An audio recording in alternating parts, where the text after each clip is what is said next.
সিনচুলা জঙ্গলকে ঘিরে আশেপাশের সমস্ত গ্রামে অনেক রকম কথা প্রচলিত ছিল। যেটি সবথেকে প্রচলিত ছিল সেটা হলো জীবিত শিব ঠাকুরের কথা।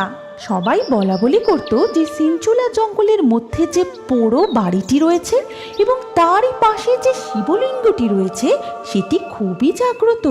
সেখানে কোনো ভক্ত যদি মন থেকে ভক্তি ভরে শিব ঠাকুরকে ফল নিবেদন করত, তাহলে শিব ঠাকুর নিজে এসে সেই ফল খেতেন আর সেই ভক্তের মনোকামনা তিনি পূরণ করে দিতেন।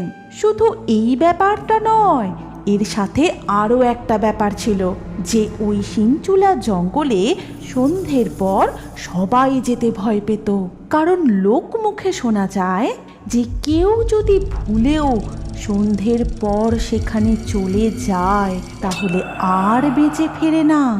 ও গিন্নি, দেখো তুমি কত দেরি করলে, সন্ধে হয়ে এলো যে, আর এখনই তো আমার